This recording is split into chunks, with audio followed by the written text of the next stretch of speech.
We're back on the record in the case of the state of Michigan versus Lindsay Duneski. You don't need to place your appearances back on. We had a brief discussion regarding all of the filings that were filed, although the defendant has an attorney in this particular case.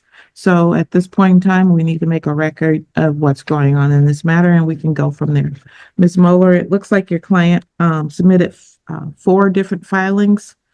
First of all, the court has no requirement because we're not a email e-filing court to accept email pleadings. We did do so.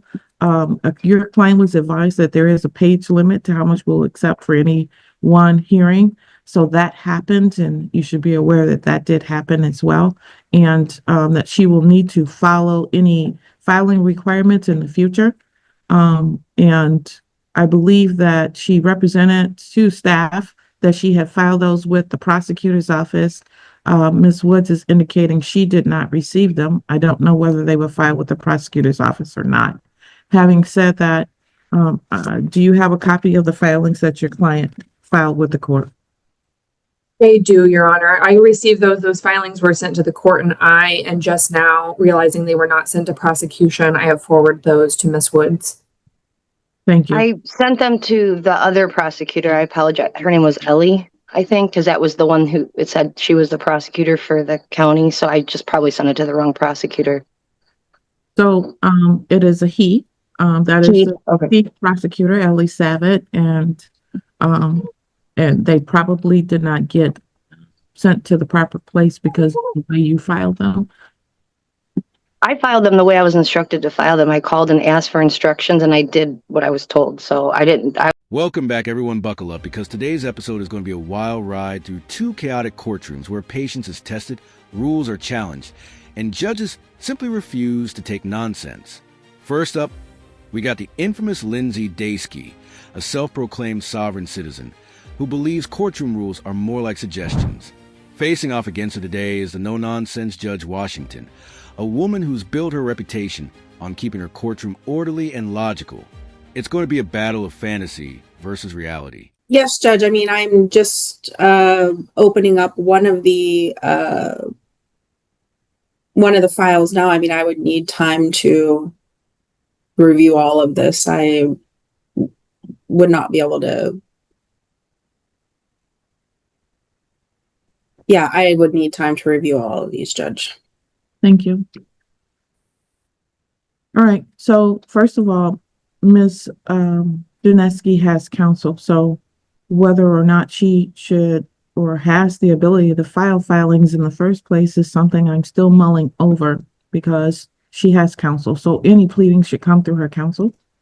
And yeah, they refused to file it. So ma'am, I didn't say. Oh, I'm sorry. You. I apologize.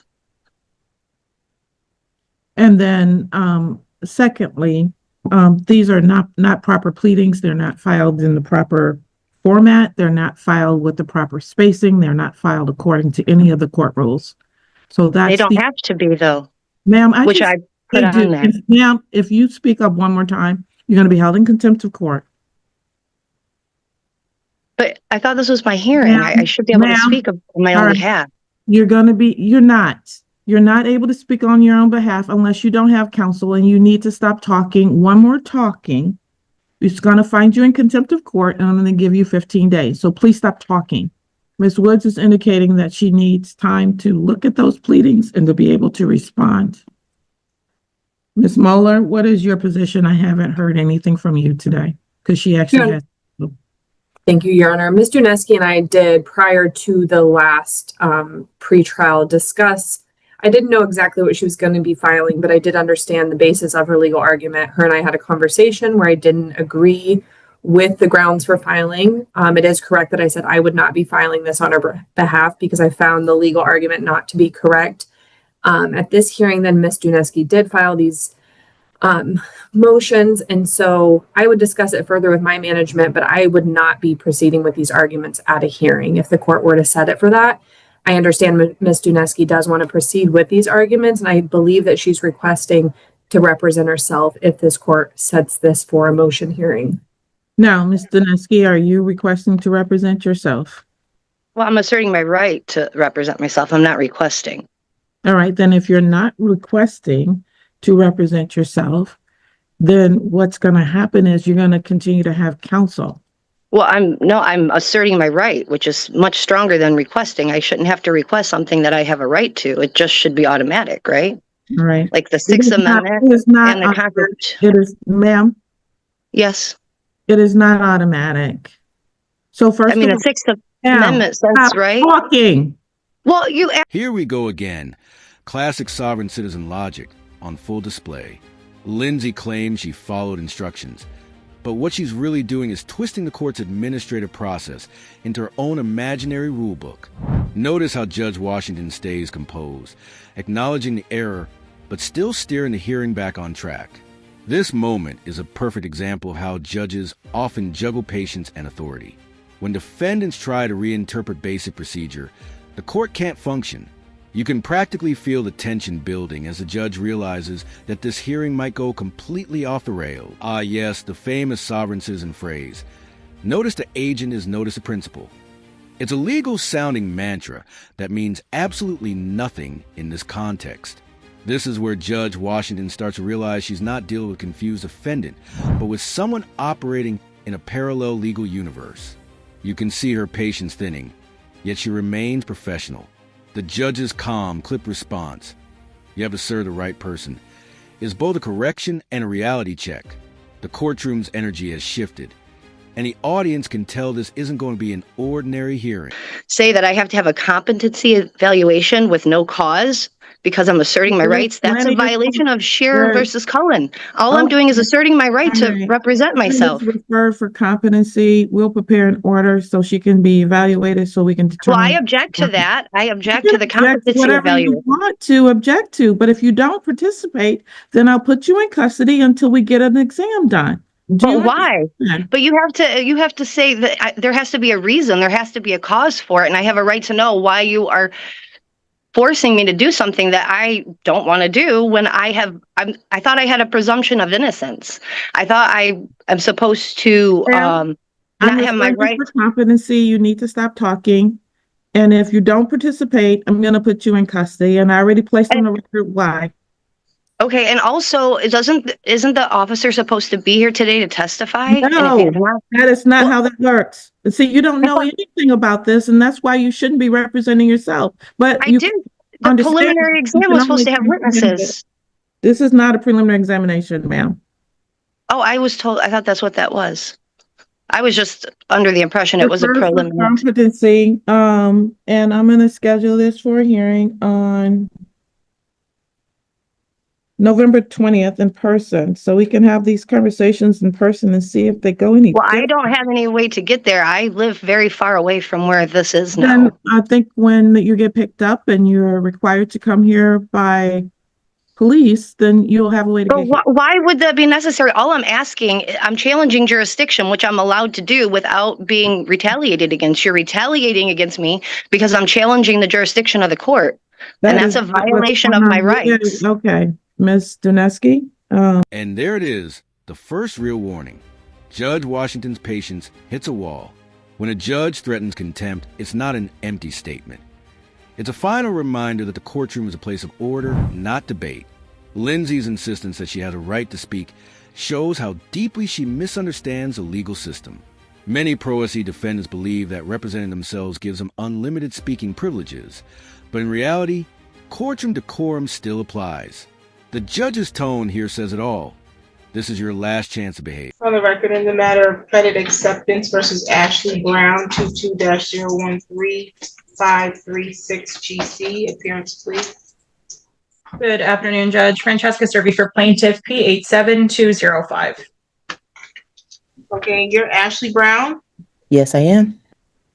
Okay, today was the date that was scheduled for a hearing. This is for an objection to periodic garnishment. We received an objection from you, Ms. Brown. It states that you are objecting to garnishment because you was improperly notified of any, does that say hearing? Yes. So I did some research, and it appears that they reached out to a few of my other jobs, like Kirchhoff, champion, and I didn't get any notice of any of those. I feel like the only reason I got this one is because they sent it certified mail, and I handle all the mail for my new job here at the Funeral Directors Association. But Okay, they garnished my taxes. I was not notified of any of that.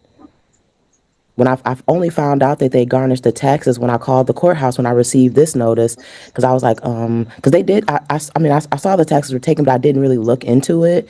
But then I called the court once I received the garnishment, and they were like, oh, well, they garnished your taxes for this particular matter. This is where the hearing takes a philosophical turn.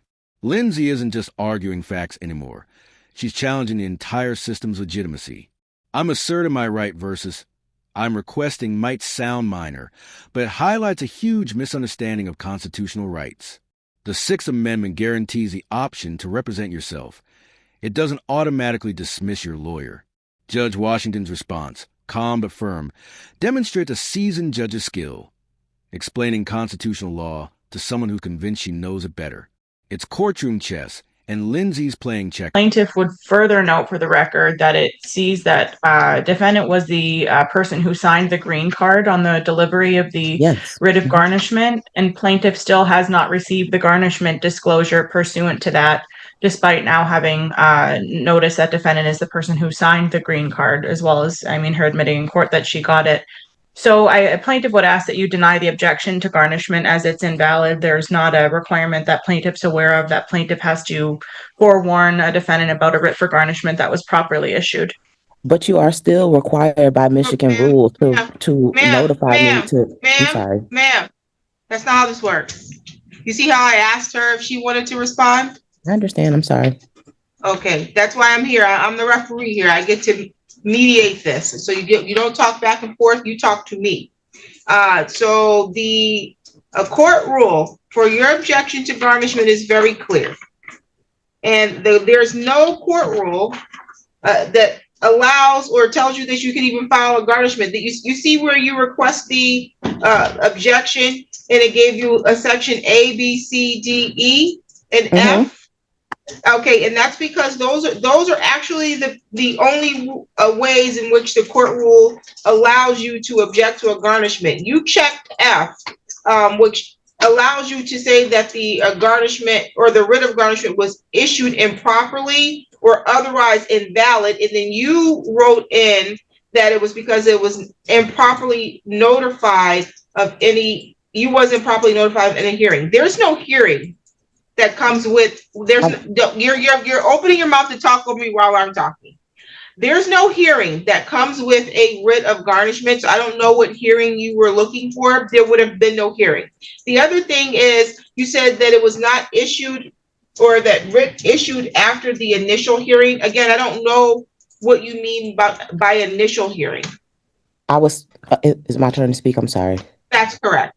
Yes. So when I wrote this, it's because I literally was not notified of any other hearing even leading up. That's what I meant by hearing.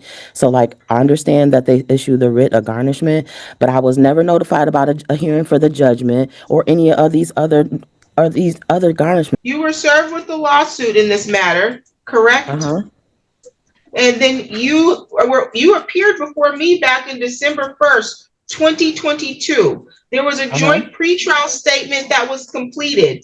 After that, you received your next court date. You were supposed to appear in this court on March 28th of 2023. That's over 2 years ago. You failed to appear. Default judgment entered against you. I didn't notice is what I'm saying. You failed to appear. You knew you were being sued. You were properly on notice that you were being sued, and the court sent the notice to appear for your next court date. That came from the court, and it did not get returned back to this court non-deliverable.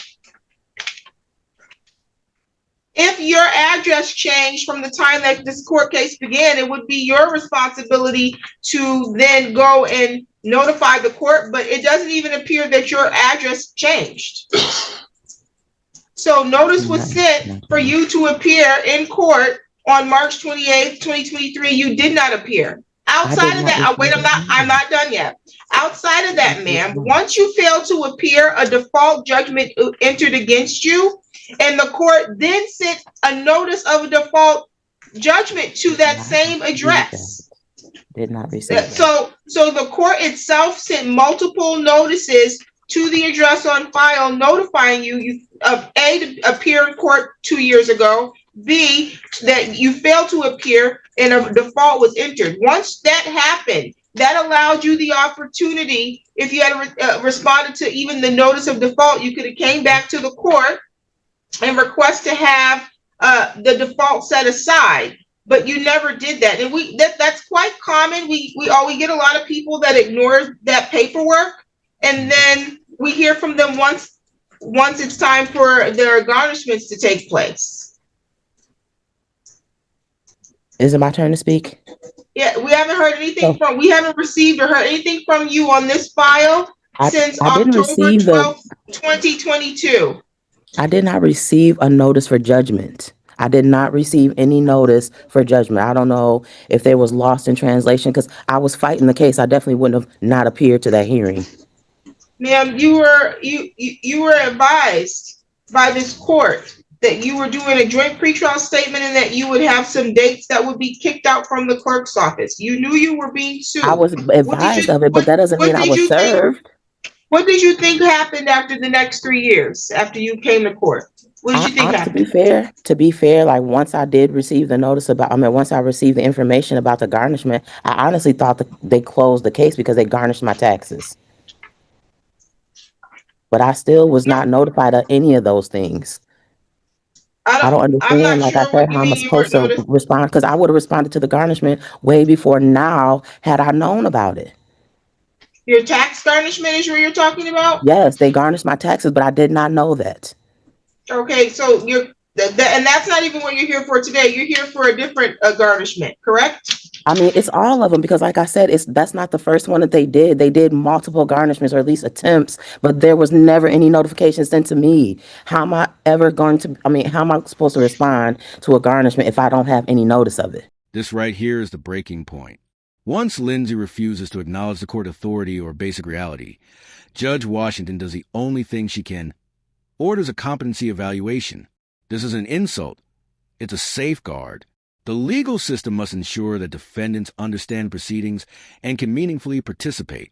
Lindsay's defiance, claiming her constitutional rights are being violated, only deepens the judge's concern. It's tragic and fascinating at the same time. A person so lost in her own narrative that she can't see how far she's drifted from the law. Like I stated, that was the judgment hearing. I did not receive notice of that hearing. That's the hearing I was referring to. Okay, that same if I had received notice of the judgment hearing, I would have appeared. You cannot continue to talk over me. What I'm telling you is that same court rule tells you that you cannot use an objection to garnishment to attack the underlying judgment, which is what you're trying to do. And I understand that, but what other premise can I go on if I don't have any notices? If I had gotten those notices, I could have objected earlier. That's my whole What I'm telling you, you cannot object to a garnishment so that you can attack the underlying judgment. You're saying the reason why you're objecting is because you did not get notice of the hearing in which you got a judgment for. But it says that they have to serve you with these garnishments. No, the court rule says you can't do that. It says that you can't do that. So there are no rules saying that they have to serve you with the garnishment. Is that what you're saying? It says the garnishment has to be properly issued, and it was. But I wasn't served it, is what I'm saying. So how was it properly issued? They don't have to serve you with a garnishment. They have to serve your employer. Okay, so I don't understand then how somebody is supposed to respond if they don't have the information. No, you were supposed to respond to the lawsuit, not the garnishment. Ma'am, and I have already stated I did not even receive a notice for the second hearing. On that basis, we wouldn't be here though if I had received that notice. The court rule is very clear. You cannot object to the garnishment to now attack the underlying judgment. Do you understand that part? I understand that, but I'm saying if I why do you keep repeating that then? Why do you keep repeating the same thing? Because I'm trying to get you to understand that it doesn't make sense to say that I can't attack the garnishment if I was never properly notified about the initial hearing. There wouldn't be a garnishment if I had been notified. I'm going to terminate this hearing if you don't let me explain this the last time. I don't have the issue of the misunderstanding. I know the court rule very well. The court rule very clearly states you cannot file a motion to object to a garnishment because you want to now argue that you missed a court date or you didn't get notice that I didn't had get to notice do of with it. the It's not just an judgment. argument. That's what the court rule says. So you are trying to say that you didn't get notice of the court date that you were supposed to appear for back in March of 2023. The court rule says you can't use an objection to garnishment to do that. I didn't make the court rule, ma'am. That's just what the court rule says. Do you understand that? Yes. So Judge, can unfortunately, plaintiff respond? you have not provided the court with a reason under the law that I can grant your request to object to the garnishment. Yes, ma'am, you can respond. Okay, just to correct the record, Your Honor, it was actually a summary disposition judgment that was entered in 2023, and it was also entered pursuant to the notice of 7-day rule for entry of the order. So defendant had notice to appear for that hearing through plaintiff's notice of a hearing. They had an opportunity to object to the entry of the summary disposition judgment. They didn't file a response to plaintiff's motion for summary disposition judgment. And as Your Honor had already stated, it's not a proper objection to writ for garnishment when you're attacking the validity of the underlying judgment. When Lindsay says she has no way to get there, you can almost see Judge Washington's last nerve evaporate. The judge's dry comeback, basically, you'll be brought in by police then, is courtroom mic drop material. It's not cruelty, it's reality. Courts can't revolve around defendants' excuses. What's striking here is how every attempt by Lindsay to assert control only tightens the court's grip. This moment encapsulates the entire sovereign citizen mindset, claiming authority while ignoring accountability. It's equal parts absurd and sad, but undeniably entertaining. Okay, today was the date that was scheduled for hearing. This is for non-payment of rent. My understanding is that you did not come to a resolution. That's correct, Your Honor. Okay, so ma'am, you believe that you have a lawful reason to withhold the rent? I can't make an agreement now. I'm waiting for DHS to send me information, and Send you information about what? I don't. Ma'am, I asked you a very specific question. I'm trying to answer you. No, you didn't. Do you have a lawful reason to withhold the rent? Not all the rent, but the court fees and the attorney fees and all that. And What's the plus, I'm lawful- trying to get help. What is the lawful reason? The lawful reason is because I told her I'd be there that day to pay both months. I got robbed and beat in the head on the riverfront the month before I got behind. I went in the office that day, Well, told her those I'd be there are that afternoon, and she Those are filed. unfortunate reasons, but they're not lawful reasons. So a lawful reason to withhold the rent would be like, And I just say, ma'am, the lawful reason will be something like there was, you were illegally locked out of the property, or there was a condition with the property that infringed on your ability to enjoy or stay in the property, like a health condition in there. Not what you're talking about is personal. No, it was the riverfront part of the property. Excuse me? Is the riverfront where it happened part of the property? No. Well, there is another reason. There are other reasons. Yes. And that's a wrap on today's courtroom chaos. Judge Washington once again proved why patience is a superpower in the justice system, handling Lindsay Dieskey's pseudo-legal rambling with grace, firmness, and a dash of well-deserved authority.